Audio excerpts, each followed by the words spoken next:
you were not covering this game, but everyone was talking about instead. That, of course, the Bills and Vikings game. This was one of the most insane regular season games you're ever going to see. There were mistakes all around, and there were capitalizing on mistakes. There were one-handed catches, and if you didn't catch it in the fourth quarter, this was so insane. The Bills appeared to have a 4-point win in hand.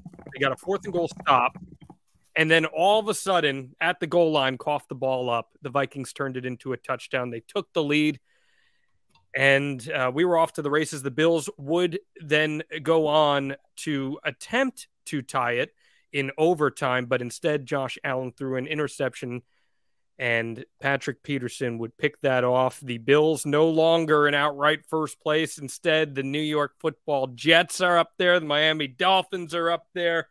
One of the craziest games of all time. But Mia, this is a reactionary society, and people are saying it's the greatest NFL regular season game ever. Do you agree with that? No, because we thought that the Rams and the Chiefs in Mexico 4 years ago was the greatest game ever. And we thought that the Bills and the Chiefs playoff game last year in the divisional round was the greatest football game ever played in the National Football League. It's completely reactionary. I don't think Kirk Cousins is that legit. I think he's a game manager. I think he's done a very good job. And I would like to also give credit to Kevin O'Connell, their head coach, who's a first-year head coach. And he's been able to essentially just take this team that had talent already and ensure that they're not losing one-score games like historically the Minnesota Vikings have, and like the Las Vegas Raiders and the Jacksonville Jaguars find themselves continuing to lose because for whatever the reason, they can't eliminate those last-minute penalties or execute those last-minute game, whatever it is, whether it's not fumbling the ball or whether it's not getting a penalty or something like that. For whatever the reason, some teams are plagued by that. I give the Minnesota Vikings credit that they have been able to not be that team like they have been in the past few years. But I still think that they remain a quarterback away from getting over the hump into the NFC Championship game. This game at times was a beautiful train wreck. At other times, it was mystifying. The Justin Jefferson catch was truly... I like to try and be rational when I see things happen in front of me in sports. And I'm a big fan of recognizing greatness when it's in front of you. I think that was probably a top 5 catch I've ever seen in my lifetime, especially in context of the moment. Is that too much of a stretch? No, not at all. We knew OBJ's one-handed catch in the moment was one of the greatest catches, and it was nowhere near in that competitive of a football game when he had his one-handed grab. In this game, these are two teams that, at least in record in terms of wins and dubs, which many people tell me on my radio show that that's the only stat that matters, they're pretty high up there this year. And so this was two of the best teams, allegedly, in the National Football League going at it. They needed this win, and the Vikings got it done. And no, I think the funniest part for me, John, is do you know the 2 players that were taken ahead of Justin Jefferson at number 22 overall in the 2020 NFL draft? Do you know the 2 players that were taken at 20 and 21? Enlighten.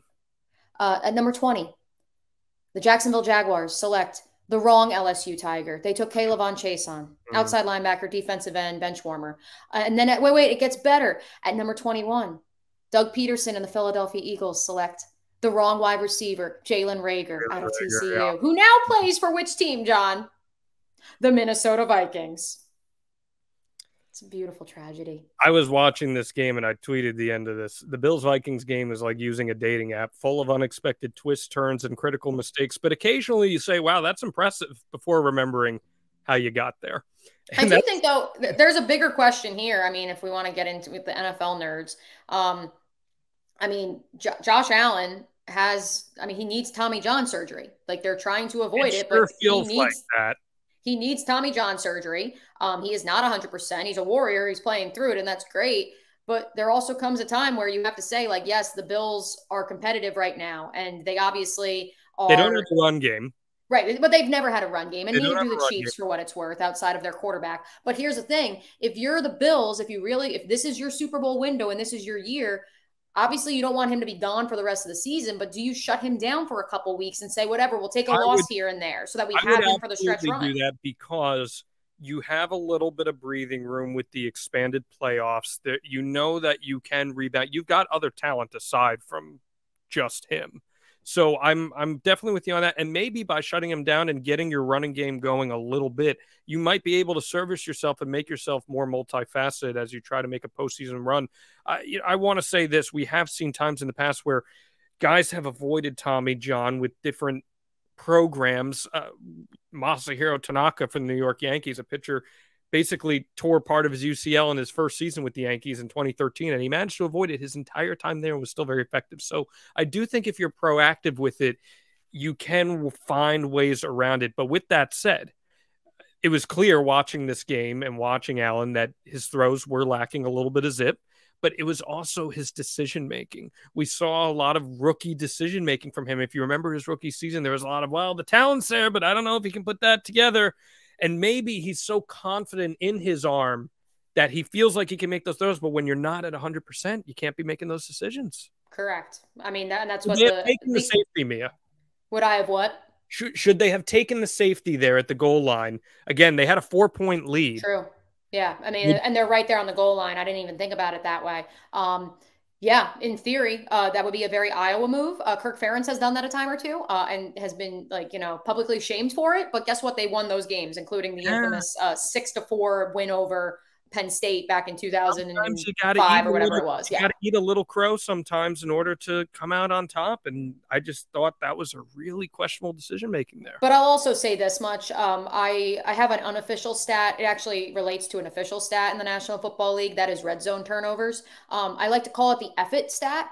And the top 5 quarterbacks that currently lead the way in the F-it stat, I'm just going to throw it down there anyways because I'm better than everybody else, are in red zone turnovers: Josh Allen, Trevor Lawrence, Joe Burrow, Patrick Mahomes, and Aaron Rodgers. All 5 guys that, at least based on their arm talent, believe, screw it, I can figure it out. I'll fling it down there and we'll make it work. And sometimes it works, but a lot of times it doesn't. Did you know that Patrick Mahomes' dad played baseball? Did you know that Tony Gonzalez played college basketball? Did you know that the drummer for Nirvana is the lead singer of Foo Fighters? Did you know that Chris Hogan played lacrosse before he played for the Patriots? Did you know that Antonio Gates played college basketball? Yeah, so did Tony Gonzalez. They both did. Yeah. What's the new one? There's a new one that we wanted to add into our favorite cliche. What's the one we wanted to add earlier this year? I forget what it was. No, there's a million. You could go. That's my favorite game to play. But anyway, I think it's recency bias. Awesome game, but it also wasn't the prettiest game. So no, it wasn't. But also, if you go back to the Bills Chiefs in the divisional round last year, I mean, if you like defense and you like special teams, that game was not pretty. So if you want to see all our videos about real news stories that are funny, stupid, or weird, click the subscribe button below. Otherwise, we'll start posting spoilers about your favorite new movies.